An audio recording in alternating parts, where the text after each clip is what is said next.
আজ থেকে ৯-১০ বছর আগে আমার মায়ের নাম্বারে একটা আননোন নম্বর থেকে কল আসতো প্রায়। মা এমনিতে বেশ খিটখিটে মেজাজের হলেও অপরিচিত কারোর সাথে ফোনে কথা বলার সময় সুন্দর করে নমস্কার দিয়ে কথা শুরু করেন। বলে রাখা ভালো, আমার মায়ের কণ্ঠস্বর ছিল বয়সের তুলনায় বেমানান। মানে সেই বয়সেও তার কণ্ঠস্বর শুনে কেউ আন্দাজ করতে পারত না যে এই মহিলার স্কুল কলেজ পড়ুয়া 3টে কন্যা সন্তান এবং একটা পুত্র সন্তান রয়েছে। আমাদের 2 বোনের ধারণা ছিল সেই আননোন নাম্বারের মালিক মায়ের কণ্ঠ শুনেই হয়তো নিয়ম করে কল দিতে শুরু করেছেন। মায়ের সাথে ব্যাপারটা নিয়ে খোলাখুলি আলোচনা করতে না পারলেও আমি আর বড় দিদি সময় পেলেই এটা নিয়ে হাসাহাসি শুরু করে দিতাম। বড় দিদি বলতো, শোন রুনু, বিয়ের আগে মাকে নিশ্চয়ই কেউ পছন্দ করত, এই কাজটা সেই ব্যক্তিরই। বড় দিদির কথা শুনে আমি চোখ মুখ কুঁচকে দিয়ে মুখ ঘুরিয়ে বলতাম, আমার কিন্তু তা মনে হয় না দিদি। ওই লোক মায়ের কণ্ঠ শুনেই ঘায়েল হয়ে গেছে, পূর্ব পরিচিত কেউ না। আমাদের কথোপকথন শুনে শিলা অবুঝ দৃষ্টি নিয়ে আমাদের দিকে অসহায়ের মতো তাকিয়ে থাকত। বুঝতো না তো কিছু। বয়স ছিল মাত্র 7 কি 8 বছর। একদিন বিকেলে বেলকনিতে বসে বড় দিদি আমার চুলে তেল লাগিয়ে দিচ্ছিল। এমন সময় মায়ের মোবাইলের রিংটোন বেজে উঠলে আমি আর বড় দিদি একজন আরেকজনের দিকে তাকিয়ে ঠোঁট চেপে হাসতে লাগলাম। বেলকনি থেকে শুনতে পাচ্ছি মা পরপর 2বার নমস্কার দিয়ে জিজ্ঞেস করছেন, কে বলছেন? হ্যালো, কে বলছেন? ওপাশ থেকে কোনো প্রতি উত্তর না আসায় একসময় মা ফোনের লাইন ডিসকানেক্ট করে দেন। মায়ের সাথে এই নিয়ে সরাসরি কথা বলতে গেলে মা ভুরু কুঁচকে বলেন, কে কল দেয় না দেয় নিয়ে আমাদের এত ঘাটাঘাটি করার দরকার কি? যখন নিজের প্রয়োজন হবে ঠিকই কথা বলবে তখন। মায়ের এ যুক্তি আমাদের অপুষ্টিকর মস্তিষ্কে বোধগম্য হতো না। বিপরীতে যদি বলতাম, রিসিভ করো কেন তাহলে? এই জন্যই তো পেয়ে বসেছে, কিছুদিন রিসিভ না করে দেখো, পরে আর কল দেবে না। মা তখন ঝাড়ালো কণ্ঠে চেঁচিয়ে উঠতেন, তোকে এত মাতুবরি করতে কে বলেছে? দরকারি কলও তো হতে পারে, যা গিয়ে পড়তে বস।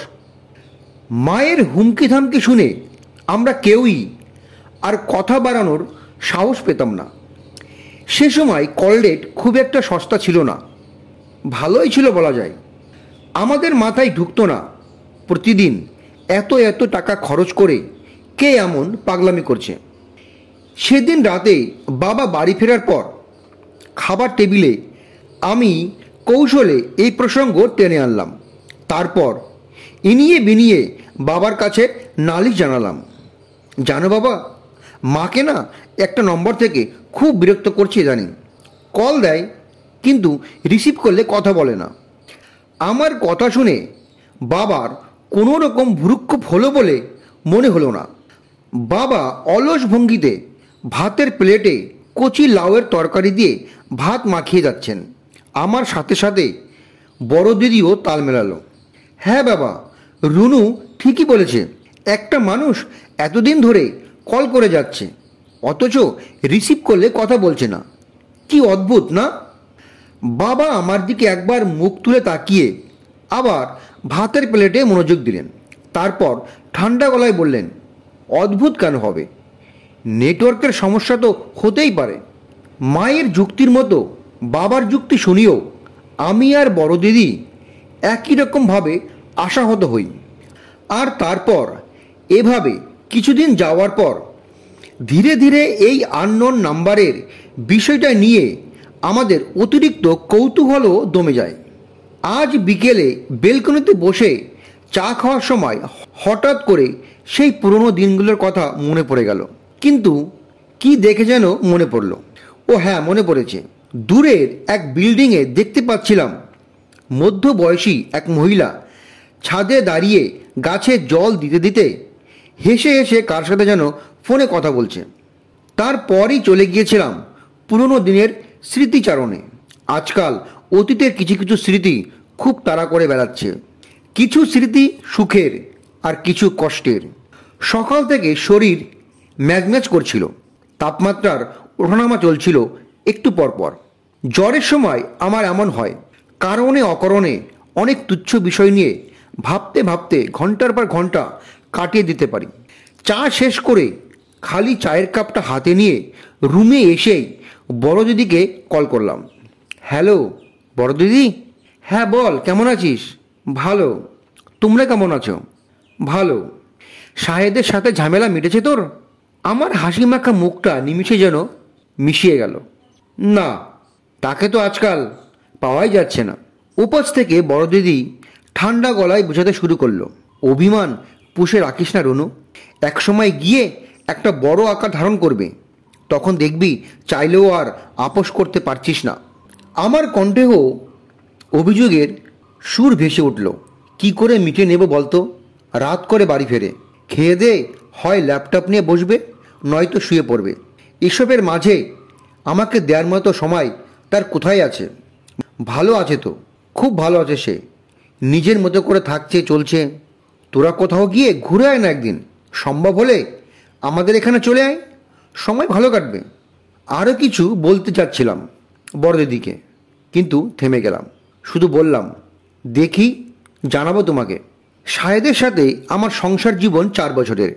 আমাদের 3 বছরের মেয়ে আরিশা যখন আমার পেটে ছিল, তখন থেকে সাহেদের সাথে একটু একটু করে দূরত্ব বাড়তে শুরু করে। তখন সে জব সুইচ করেছিল বলে কাজের প্রেশার আর ব্যস্ততা ছিল বেশি। ওই অবস্থায় আমাকে ওর যতটুকু সময় দেওয়া দরকার ছিল ততটুকু দিতে পারতো না। দূরত্বের সূত্রপাত এখান থেকেই। অন্য সময় হলে হয়তো আমি মানে নিতে পারতাম সহজেই, কিন্তু সেই সময়টা ছিল একেবারে ভিন্ন। তবে সে দূরত্ব আমাদের ঘুচে গিয়েছিল আরিশার জন্মের পরপরই। আবার নিজেদের মতো ভালো থাকতে শুরু করেছিলাম আমরা। পুরনো অভিমান আর অভিযোগগুলো ভুলতে বসেছিলাম, কিন্তু এই সুখের সময়টা খুব বেশি দিন স্থায়ী হলো না। গত 3 মাস ধরে শাহেদ সংসারে মনোযোগ দিচ্ছে না। মনে হচ্ছে আমার প্রতি তার সকল দায়িত্ব কর্তব্য থেকে সে হাত গুটিয়ে নিয়েছে। এমন নয় যে সে অন্য কোথাও ঝুঁকে গেছে, কোনো তৃতীয় ব্যক্তির আগমন ঘটেনি এ আমি নিশ্চিত। তাহলে সমস্যাটা কোথায় হচ্ছে জানি না, শুধু জানি শাহিদকে আমি আগের মতো করে একদমই পাচ্ছি না। ছোট ভাই রাতুলের কাছ থেকে মাকে কিছুদিনের জন্য আমার কাছে নিয়ে এসেছি। মা আসতে চাইছিল না, কিন্তু এত জোরাজুরি করায় আর মানা করতে পারলেন না। কেন যেন মনে হচ্ছিল মাকে আমার কাছে নিয়ে রাখলে আমি অনেকটা স্বস্তি পাব, ক্ষণিকের জন্য হয়তো মুক্তি পাব অকারণ দুশ্চিন্তা থেকে। দুপুরে রান্নার আয়োজন করছিলাম, এর মধ্যে মা এসে আমার পাশে দাঁড়ালেন। কি রান্না হবে আজ? ইলিশ মাছের টুকরোগুলোতে মশলা মাখাতে মাখাতে প্রতি উত্তর করলাম, ইলিশ মাছ ভাজা, লাউ শাক দিয়ে শিং মাছের তরকারি আর তোমার পছন্দের শুটকি ভুনা। মা শাড়ির আঁচলটা টেনে কোমরে গুজলেন, তারপর আমাকে হাতে হাতে সাহায্য করে দিতে নিলে আমি বাধা দিতে চাইলাম, কিন্তু মা আমার কথায় কর্ণপাত করলেন না। বললেন, মা মেয়ে একসাথে মিলে গল্প করতে করতে রান্না করলে রান্নার টেস্টই অন্যরকম হবে। আমি মুচকি হাসলাম। খানিক বাদে মা কথা প্রসঙ্গ বলতে লাগলেন, শাহিদ বাড়ি ফেরার আগে একটু ফিটফাট হয়ে থাকতে পারিস না রনু? আর ওকে খাবার বেড়ে দিয়েই তুই চলে যাস কেন? সামনে বসে থাকবি, পারলে একসাথে খেতে বসবি। ও এত রাত করে ফেরে যে আমার খিদে পেয়ে যায়। তুমি তো জানো আমি খিদে পেটে বেশিক্ষণ থাকতে পারি না। বেশ তো, খিদে পেলে অল্প করে খেয়ে নিবি, তারপর ও আসার পর আবার ওর সাথে খেতে বসবি। আমি কিছু বলার আগেই মায়ের ফোন বেজে উঠল। আমি গিয়ে ডাইনিং টেবিলের উপর থেকে মোবাইলটা তুলে নিলাম। ফোনের স্ক্রিনে আননোন নাম্বার দেখে মায়ের কাছে নিয়ে গেলাম। মা কথা শেষ করে আমার দিকে তাকিয়ে বললেন, রং নাম্বার ছিল। সাথে সাথে আমি কৌতূহল ভঙ্গিতে প্রশ্ন করে বসলাম মাকে, আচ্ছা মা, তোমাকে এখনও ওই আননোন নম্বরটা থেকে কল দেয়? মা ঠোঁটের কোণে মিষ্টি হাসি চেপে রেখে লাজুক ভঙ্গিতে উত্তর দিলেন, এখন তো আর তোর বাবা নেই, কে কল দেবে বল? বিস্ময়ের চরম সীমায় পৌঁছে গেলাম আমি। কৌতূহল যেন আরও বেড়ে গেল।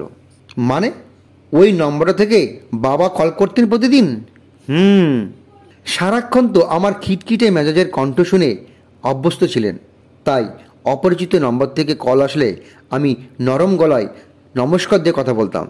এটা তার খুব পছন্দের ছিল।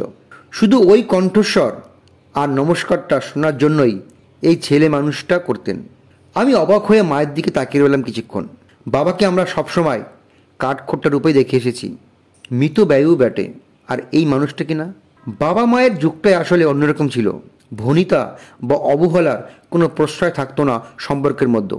আর এখন এক বিছানায় থেকেও সাথের মানুষটার অস্তিত্ব অনুভব করা যায় না। মা হয়তো বরাবরের মতো এবারও আমার মনের কথাগুলো ধরে ফেলতে পারলেন। বললেন, সম্পর্ক কখনো বদলায় না রানু, শুধু মন মানসিকতা আর গুরুত্বটা বদলে যায়।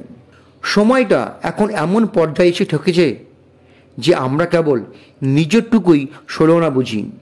সাথের মানুষের মনের খবর রাখার চেয়ে নিজের মন ভালো রাখার প্রয়োজনীয়তা আমাদের কাছে বেশি গুরুত্বপূর্ণ হয়ে ওঠে। গুরুত্ব কিনা চাই বল?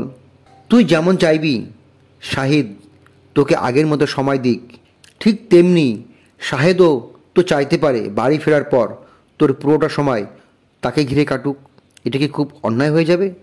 শাহেদ অফিস থেকে ফেরার পর খাবার টেবিলে তোর সারা দিনের জমানো কথার ঝুলি নিয়ে বসে পড়িস তো একবার, দেখিস সে থেকে ফিরে দেয় কি না। মায়ের কথা শুনে এক মুহূর্তের জন্য আমার মনে হলো, ঠিকই তো, আমি নিজেও তো কেমন যেন উদাসীন হয়ে গেছি শাহিদের ব্যাপারে। কিন্তু কেন? এমন তো হওয়ার কথা ছিল না। আচ্ছা, নতুন করে তবে শুরু করে দেখি, সম্পর্কের টান অনুভব করা যায় কি না, বা গুরুত্ব ফিরে আসে কিনা। 7 দিন পর। হ্যালো, নমস্কার। হ্যালো, কে বলছেন? ফোনের ওপাশ থেকে এখনও কেউ কিছু বলছে না দেখে আমি একবার মুখ খুললাম। শাহেদ, কী ধরনের ছেলে মানুষ এগুলো? একটা দীর্ঘশ্বাস নিয়ে শাহেদ বলল, আমার শ্বশুরমশাই ধরনের ছেলে মানুষই। কিন্তু ধরে ফেললে কি করে? ট্রু কলার বলে একটা অ্যাপ আছে, তা হয়তো তুমি ভুলে গেছো। তাহলে প্রথমে এমন অপরিচিতর মতো নমস্কার দিলে কেন? মন চাইলো তাই। কখন ফিরছো? যত তাড়াতাড়ি সম্ভব। বাহ, হঠাৎ এত চেঞ্জ। গুরুত্ব যতটুকু পাচ্ছি তার দ্বিগুণ ফিরিয়ে দিতে চাচ্ছি। মাঝখানে কী যে হয়েছিল আমার, ছাড়ো তো সেসব কথা। এখন তো ভালো আছি, বেশ আছি। আচ্ছা শোনো,